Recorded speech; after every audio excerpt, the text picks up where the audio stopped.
Orange vous présente e-Africa saison 3, le podcast des talents africains réalisé par Dana Sayag.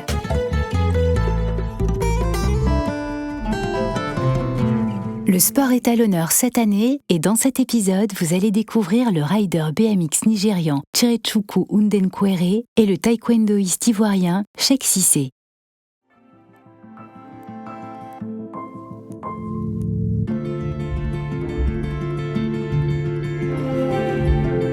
Je m'appelle Chirechukwu Undenkwere, mais mes amis m'appellent Che. Je suis un athlète de BMX Flatland.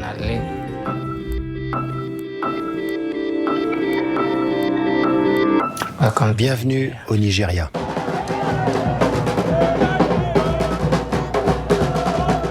Mon premier vélo était un BMX. C'était après avoir vu une vidéo. D'habitude, quand on voit une vidéo, en fait, c'est simplement une image. Quand j'ai regardé de plus près, j'ai vu que la fille avait levé les roues avant. Je me suis dit, mais qu'est-ce que c'est que ça ? J'ai cliqué sur la vidéo et j'ai halluciné. Je regardais la vidéo et je me disais que c'était pas réel, c'était pas vrai. Puis je me suis dit, ok, qu'est-ce que c'est ? Demande à Google. Dans l'une des choses que j'ai lues, il était dit que les riders de BMX étaient des casse-cous. Je me suis dit, tu m'étonnes. Aucun être humain ne peut faire ça. Mais plus tard, j'ai découvert que c'était vrai parce que je suis tombé sur des tutos.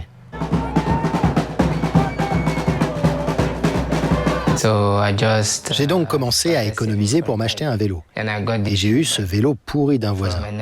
Il y a des gens dans le quartier qui achètent des vélos pour leurs enfants et quand les vélos sont morts, ils les jettent. J'en ai entendu parler et j'ai demandé à un enfant si sa mère pouvait m'en vendre un. Et il a dit oui. J'ai donc commencé à économiser de l'argent. J'ai dit, mon Dieu, j'aimerais pouvoir avoir 6 000 naira. Le gars m'avait dit 6 000 pour avoir le vélo. Je me suis réveillé le lendemain et en marchant dans la rue, j'ai trouvé 6 000 naira. La nuit précédente, j'avais prié pour ça. Mais plus tard, j'ai finalement obtenu l'argent et le vélo. Lorsque j'ai reçu le vélo, il n'était pas complet. Il n'avait pas de pneus, pas de poignées. C'était juste un squelette. J'ai donc recommencé à économiser pour acheter des pneus, des chambres à air. J'ai acheté des pièces et je les ai réparées. Encore et encore, jusqu'à ce que je construise le vélo. Il m'a fallu 2 ou 3 mois pour le construire. C'était donc mon tout premier vélo et mon premier BMX.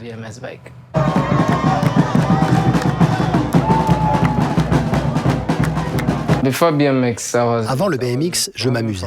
Je voulais tout essayer, le football, le flipping. Mais quand j'ai découvert le BMX, je me suis accroché. J'allais à l'école, je rentrais à la maison et j'enfourchais mon vélo. Je passais beaucoup de temps à essayer des figures parce que tout ce que j'avais, c'était YouTube. Je trouvais donc des vidéos sur YouTube. J'essayais. J'essayais jusqu'à ce que je sois satisfait, que je me rapproche de la figure ou que je la maîtrise. Puis je m'arrêtais. J'aime que mes figures soient belles.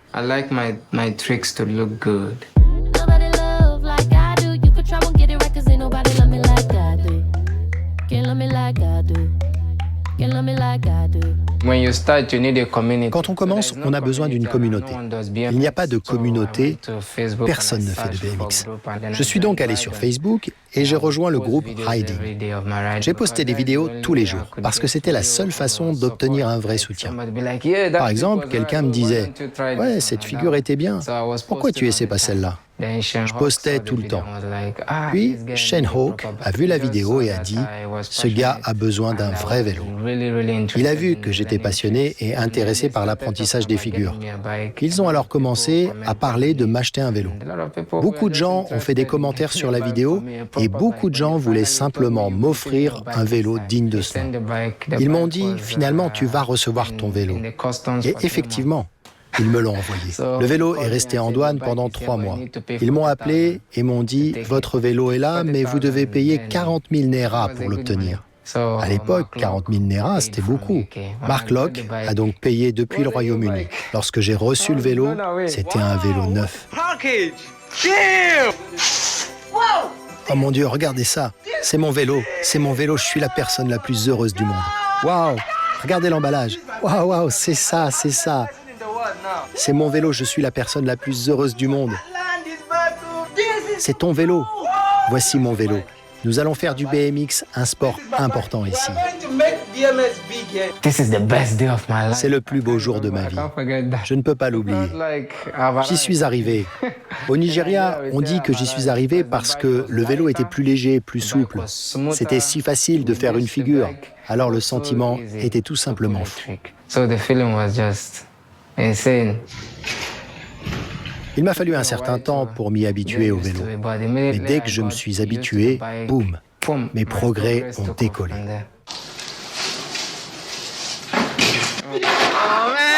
Ma motivation vient du fait que je poste des vidéos en ligne et que les gens les commentent et me disent « Ok, là tu progresses. Pourquoi tu n'essaies pas cette figure ?» ou « Ta jambe n'est pas bien pliée. » Avant de faire une figure, je la visualise et je la décompose. La vidéo est utile à notre génération. Je regarde donc une vidéo et je me dis « Voilà, je vais faire ça, puis ça, puis ça. » Vous placez la caméra, vous essayez et vous vous enregistrez. Vous la regardez. Ah, cela ne reflète pas ce que je veux. Je dois peut-être plier davantage les genoux. Il faut que je tourne un peu la tête sur le côté. J'apprends mes tours dans mes rêves. Chaque fois que je vois une figure dans mon rêve et que je l'exécute, je sais que je vais l'exécuter dans la réalité.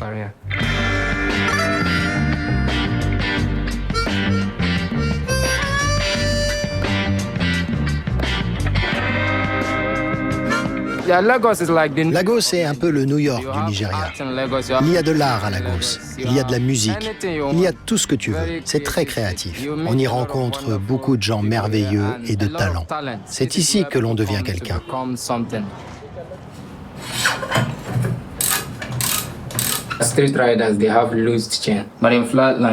En flatland, il faut que la chaîne soit bien tendue pour que la pédale reste en place quand on fait des figures. Dans cette discipline, c'est comme si vous rouliez sur tout votre vélo, sur chaque partie du vélo. Le flatland est la discipline BMX la plus difficile, mais pas la plus dangereuse. Le flatland exige de l'équilibre et de la patience. Il faut de la détermination. Il faut faire des sacrifices.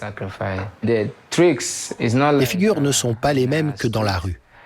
Il y a beaucoup de figures à apprendre en flatland. Il faut du temps pour arriver à un stade où ce que l'on fait a du sens. Ce qui m'intéressait dans le flatland, c'était la sensation. En street, on vole, on saute haut, etc. Mais quand j'ai réussi mes premiers tricks en flatland, c'est cette sensation que j'ai ressentie. Tu fais des efforts, tu réussis, c'est incroyable. Surtout quand tu tournes.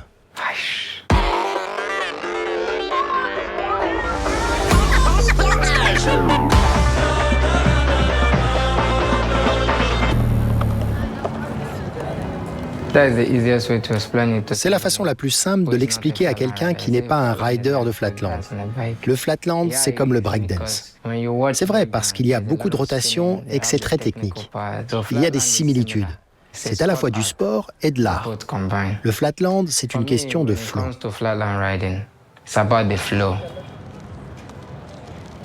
Oui, un gros problème pour moi, c'est les blessures.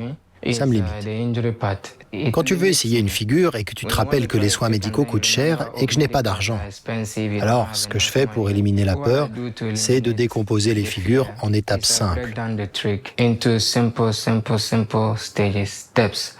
Je dois trouver un moyen pour éliminer la blessure. Donc, étape 1, si j'arrive à l'étape 1, ok, je me dis, je maîtrise l'étape 1. Je me rends compte que je dois surtout ne pas brûler les étapes, sinon je peux faire une erreur et me blesser. Je maîtrise donc l'étape 1, puis l'étape 2, puis l'étape 3. Et lentement, j'apprends le truc pour ne jamais me blesser. Une figure que tu connais pas bien peut t'éclater. Les chutes sont inévitables. Mais il y a aussi un côté négatif à faire attention aux blessures.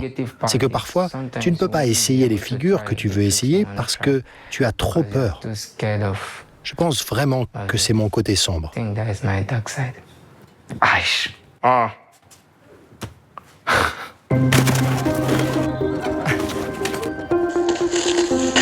Les riders les plus durs au monde viennent d'Afrique, parce qu'en Afrique, il y a des endroits dangereux et de mauvaises conditions.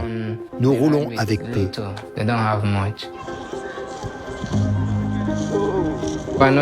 Je remarque qu'il n'y a pas de compétition en Afrique, pas de soutien. J'ai eu l'idée de lancer un concours en ligne. Pour moi, il s'agissait d'aider le plus grand nombre de riders possible grâce aux connexions que j'avais. Mais le problème, c'était les sponsors. Comment intéresser les riders? J'ai donc publié un article expliquant l'idée aux riders. Ils n'y ont pas prêté attention. Je suis un Africain comme les autres. Ce que j'ai fait, c'est que j'ai discuté avec des Américains, des Blancs. J'ai parlé à ces Américains et je leur ai dit que je voulais qu'ils soient en première ligne. Faites des posts pour donner l'impression que vous êtes les organisateurs. Lorsqu'ils ont fait des vidéos, tous les riders africains étaient intéressés. Grâce à ça, nous avons pu obtenir du soutien parce qu'il y avait leur visage. C'était comme si c'était eux qui le faisaient. Les riders ont pu télécharger leurs vidéos. Les gagnants ont reçu des pièces détachées. C'était amusant. C'est la seule compétition que nous ayons. Puis, on a arrêté. J'ai arrêté parce qu'il est très difficile de trouver un sponsor solide pour l'événement. Beaucoup d'entre eux ont eu des difficultés pour envoyer de l'argent en Afrique. Les banques avaient l'impression d'envoyer de l'argent à un escroc. Un parrain de la manifestation s'est rendu dans une banque pour envoyer de l'argent. Mais la banque l'en a empêché parce qu'il l'envoyait en Afrique. Ils lui ont dit « Non, vous avez été escroqué ». Il a dit « Non, c'est un rider qui a besoin de cet argent et je dois l'envoyer ». Je veux relancer l'événement, mais je veux trouver des sponsors à long terme. Mais c'est difficile.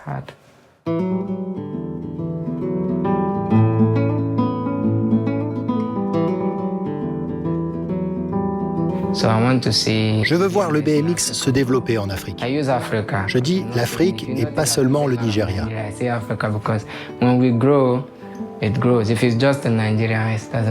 En Afrique, on peut se connecter et avoir notre propre monde. Je vois sur les réseaux, ils parlent d'un World Tour, un BMX Flatland World Tour. Mais ils ne viennent pas en Afrique. Cela n'a pas de sens pour moi. Riders africains, riders nigérians, nous arrivons. Vous feriez mieux de vous méfier de nous. Nous allons bientôt prendre le monde d'assaut.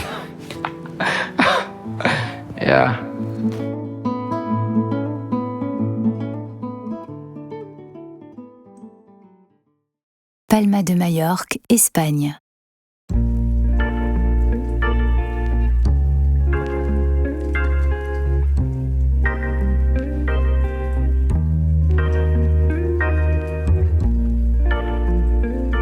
Cheikh Cissé, champion olympique en taekwondo. J'ai commencé le taekwondo tout petit. J'aimais la bagarre quand j'étais à l'école.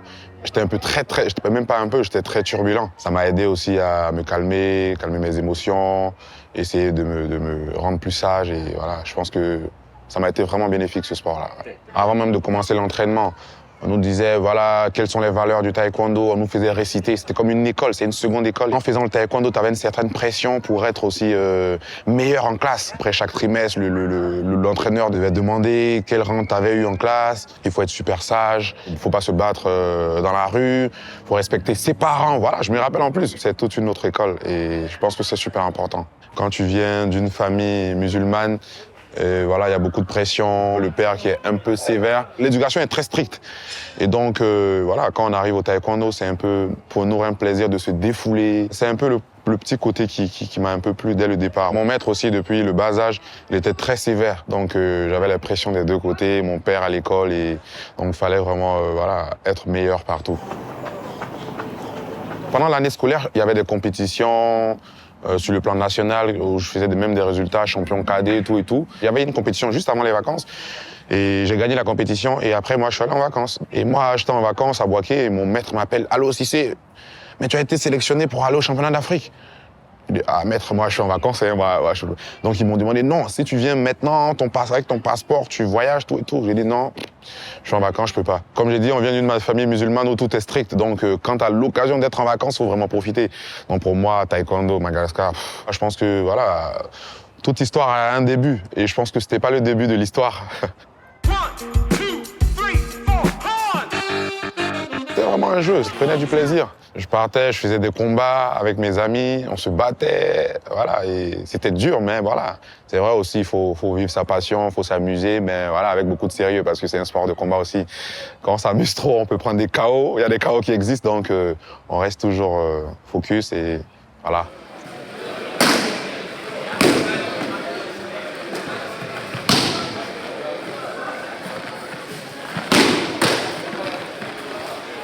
Le taekwondo, c'est un art martial coréen. Au départ, il y avait beaucoup de chaos. Mais aujourd'hui, les Jeux Olympiques ont rendu le taekwondo moins violent. On veut voir plus le côté spectacle, côté bel art. C'est devenu plus tactique, il faut plus toucher, il faut plus faire de belles actions. Voilà pourquoi ils ont inséré le côté capteur, où il faut juste toucher le bon endroit pour qu'il soit score. Tu as beaucoup de force, mais tu fais tout pour juste toucher. C'est aussi une éducation.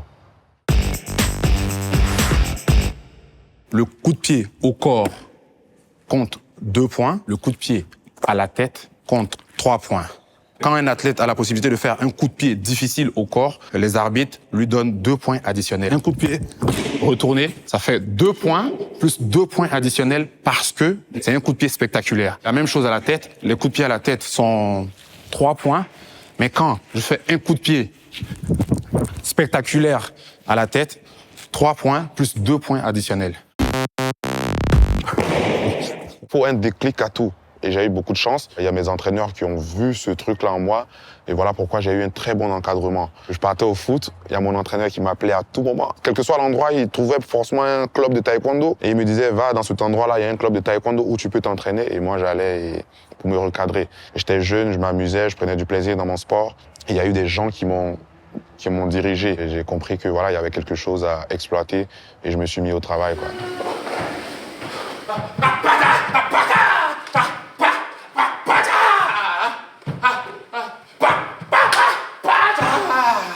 L'homme de Rio, ouais. Ouais, c'est un moment vraiment que je ne peux oublier. Et aussi pour mon pays, hein, parce que voilà, c'est la première médaille d'or olympique de mon pays et même de l'Afrique, au taekwondo, bien sûr. Avant moi, la dernière médaille datait de 1980, je sais plus, de Gabriel Tiako, médaille d'argent à l'athlétisme. Première Olympiade, première qualification dans le ranking mondial, et j'y vais. Pas outsider, mais j'y vais avec beaucoup de qualité parce que cette année-là, j'ai beaucoup fait beaucoup de médailles. J'ai été champion des Jeux africains, j'ai été champion des Grands Prix, j'ai été champion d'Afrique. Mais voilà, on s'attendait pas à ça. Mais je croyais en moi, je savais que je pourrais faire un résultat. Je connaissais juste pas la couleur de la médaille. Je vais revenir sur la finale aux Jeux Olympiques de Rio. Au début du combat, je suis mené. Premier round, après j'essaie de revenir. Je reviens peu à peu. Après, pendant le combat, il reprend le dessus. Je me dis, bon, ok, voilà, vas-y jusqu'au bout. J'étais mené 5-2. Et si je faisais un coup de pied normal, ça me faisait 5-4. Il reste 1 seconde. J'ai même pas marqué à 1 seconde de la fin. Je pense que j'ai marqué à moins que ça. Il n'avait juste qu'à sortir de l'aire de combat.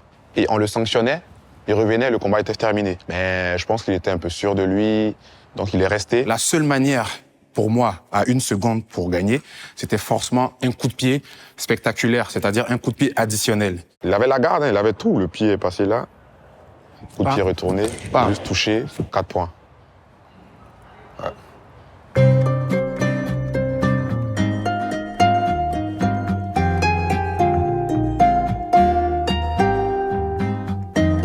Après les Jeux Olympiques, c'était un peu compliqué pour moi de rester en Côte d'Ivoire et de continuer à maintenir mon niveau.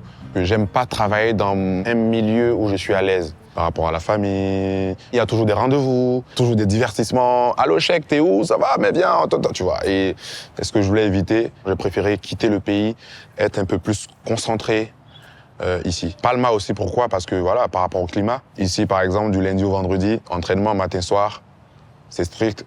On s'en fout de qui est chèque. En Côte d'Ivoire, tu es peut-être le champion. Tu dis, voilà, c'est normal, hein. On arrive, tu peux donner même des ordres, mais alors que là, t'as pas d'ordre à donner, hein. Je pense que voilà, ça a porté ses fruits, hein. Je suis numéro 5 mondial.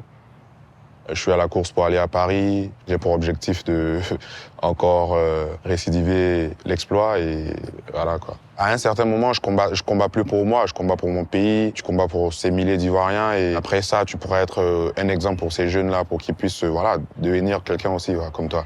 Moi, aujourd'hui, avant d'arriver à ce niveau-là, j'ai eu des modèles, Samuel Eto'o, Didier Drogba, Ils ont été des exemples pour nous. À travers eux, on a eu un rêve, on voulait devenir comme eux, mais dans un autre sport.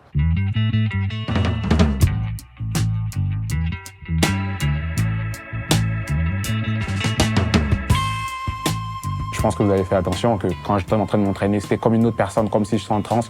Et j'adore faire ça. C'est une manière pour moi de me concentrer, c'est un rituel. Ce que les gens ne savent pas, c'est que mon sport, c'est toute ma vie. La clé aujourd'hui de mon succès, c'est parce que j'adore ce que je fais. C'est pas un travail pour moi, c'est un jeu.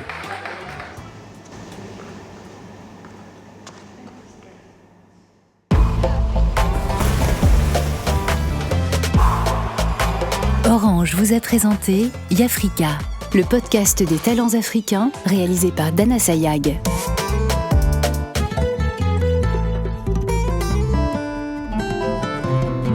Dans le prochain épisode, retrouvez le parcours de la nageuse burkinabèse Angelica Ouedraogo et du hurdler sénégalais Louis-François Mendy.